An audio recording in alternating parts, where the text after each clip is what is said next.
বিচাৰিছে এবাৰ নতুন প্ৰাৰ্থী দিয়া হ'ব নেকি যোৰহাট বিধানসভা সমষ্টিত বিধায়ক হিচাপে কি ক'ব? আচলতে মই এইবাৰ একো কমেণ্টে নিদিওঁ আৰু মই ক'তো নাই, মই যোৱা 10 দিন মই ফুৰিবহে গৈছিলোঁ। আমাৰ পৰিয়ালৰ এটা আছে, নিয়ম এটা আছিলে যে আমি সাধাৰণতে পৰিয়ালটো আমাৰ 8টা ল'ৰা ছোৱালী আছিল দেউতাৰ, আমি সকলোৱে মিলি পেলাই একেলগে ক'ৰবাত যোৱা এটা কথা সদায় মনত ভাৱ হয় আৰু প্ৰতি বছৰে এবাৰ হ'লেও যোৱা হয়। মই যোৱা 2টা বছৰ তেনেকুৱা যাব পৰা নাছিলোঁ ক'তো তেনেকে। এইবাৰ সেইকাৰণে মই কথা দিছিলোঁ প্ৰায় 6 মাহ মানৰ আগতে যে আমি একেবাৰে ময়ো আমাৰ পৰিয়ালৰ মোৰ ছোৱালীকো মোৰ পৰিবাৰ আমি এইবাৰ সহযোগী হ'ম আমাৰ পৰিয়ালটো। আমি প্ৰায় 14-15 জন মানুহ আমি একেলগে যাওঁ। সকলোতো একেলগে নাযায়, মোৰ ঘৰৰ পৰা এজন, মোৰ দাদাৰ ঘৰৰ পৰা এজন, এনেকুৱা ধৰণৰ মিক্স কৰি। আৰু মই সেইকাৰণে যোৱা 12 দিন 14 দিন মই ইয়াত নাই। মই মুখ্যমন্ত্ৰী ডাঙৰীয়াক কৈছিলোঁ মই অকণমান বাহিৰলৈ যাব লাগিব। মানে এইটো আৰু কমিটমেণ্ট এটা দিছিলোঁ, ঘৰখনততো অন্য দিব নোৱাৰোৱে। গতিকে কেতিয়াবা যোৱাটো এনেকুৱা, সেইকাৰণে মই ফুৰি আহিছোঁ। ফুৰি আহি কালি গম কালি পৰহি ৰাতি মই পাইছোঁহি। কালি যোৰহাট পাইছোঁ, মোক কৈছে আপুনি মানে মোৰ ওপৰত বহুত কিবা কিবি ওলাইছে। মই কৈছোঁ প্ৰেছৰ কথা প্ৰেছে চলাব। মই লেজিছলেচাৰ মই লেজিছলেচাৰ কাম কৰোঁ। প্ৰেছে কিবা শুদ্ধ কয় অশুদ্ধ কয় মই তাত ক'বলৈও নাই। য়েছ ন একো ক'ব নাই, তেওঁলোকৰ ফ্ৰীডম আছে, আমাৰ যেনেকে ফ্ৰীডম আছে।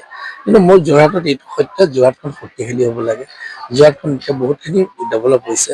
এই ক্ষেত্ৰত নিশ্চিতভাৱে হিমন্ত বিশ্ব শৰ্মাৰ এটা অনুভূতি, তেওঁৰ এটা আমাৰ প্ৰতি এটা ভাল ভাৱ এটা আছে।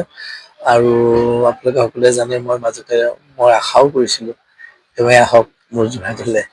আনফৰ্চুনেটলি তেখেতৰ কিছুমান অসুবিধা হ'ল, হয়তো তেখেতৰ কিছু প্ৰব্লেম আছে, যাৰ কাৰণে তেখেতে নিজৰ পুৰণা সমষ্টিতে মানে মানে তেওঁ কণ্টেষ্ট কৰিব বুলি জনাইছে। আৰু তেওঁ মেইন লিডাৰ হিচাপে গোটেই অসমৰ নৰ্থ ইষ্টৰ লিডাৰ হিচাপে তেওঁ পৰিচিত। তেওঁ যিটো ভাল লাগে সেইটোৱে কৰিব লাগিব। আৰু মোক তেখেত লৈ মই কেতিয়াও কথা পতা নাই, সেইটো কথাটো উচিতো নহয়। দলে যিটো সিদ্ধান্ত ল'ব সেই সিদ্ধান্ত মোৰ সিদ্ধান্ত। এতিয়া একাংশই ক'ব বিচাৰিছে যে বিধায়কে এইবাৰ যোৰহাটত টিকট নাপায়, সেয়েহে বিদেশ ভ্ৰমণ কৰিবলৈ গৈছে। সেইটো পাগল তেতিয়াহ'লে তেওঁলোক। আমাৰ এই কথাটো ছেপ্টেম্বৰ অক্টোবৰতে ঠিক কৰিছোঁ, গতিকে ইয়াৰ লগত কোনো সম্বন্ধ নাই। মোৰ দাদাহঁত বিদেশত থাকিলে আমি এনেও তেনেকে হয়, কিন্তু এই বিদেশ ভ্ৰমণটো আমাৰ কালেক্টিভ ভ্ৰমণ।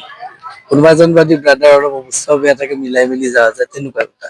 এইবিলাক আমাৰ পৰিয়ালটো তেনেকুৱা নহয়। আমি শিক্ষা দীক্ষাৰ লগত জড়িত। মোক অলপ বেয়াই পায় ৰাজনীতি কৰাৰ কাৰণে, কিন্তু মই আজিলৈকে ভগৱানৰ কৃপাত ৰাইজে কোনো মোৰ কথা বেয়াকে ক'ব পৰা তেনেকুৱা কাম মই কৰা নাই, আৰু এইটো নকৰোঁ আগলৈও নকৰোঁ। ৰাজনীতি মানুহক সেৱাৰ কাৰণে, আৰু এটা অন্য কথা নহয়, এই কিবা ফূৰ্তি কৰিবৰ কাৰণে নহয় ৰাজনীতি। Thank U. 26ত এইবাৰ আপোনাৰ মই দলেহে জানিব, দলে যিটো ক'ব সেইটোৱে হ'ব। আপুনি মাজতে এটা কথা উল্লেখ কৰিছিল যে মই হয়তো অৱসৰ ল'ম। নাই মই এটা কৈছিলোঁ যে মোৰ এটা ইচ্ছা আছিলে এজন মানুহক যোৰহাটখন আৰু আগবঢ়াব পাৰিলে। মই কৈছোঁ ময়ো অকণ এতিয়া কাম কৰিব পৰা পিছত তেওঁক যদি মই এৰি দিওঁ, কামটো আৰু শক্তিশালী হ'ব।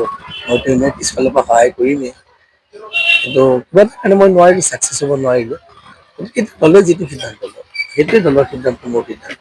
দলে যদি দিয়ে আপুনি এইবাৰ 26ৰ যোৰহাটৰ ৰূপে প্ৰাৰ্থীত্ব আগবঢ়াব? সেই শব্দটো মোক তেনেকে অমুকটো দলে দিলে মই হ'বই লাগিব, তেনেকুৱা কথা নহয়। মই কোনো বাহাদুৰি মাৰি নকওঁ যে মোক দিবই লাগিব বা নিদিলেও মই বেয়া হ'ব, এইবোৰ নকওঁ। কিন্তু মই যোৰহাটৰ অভাৰ স্বাৰ্থত নিশ্চয় দলে শুদ্ধ সিদ্ধান্ত ল'ব। Thank U.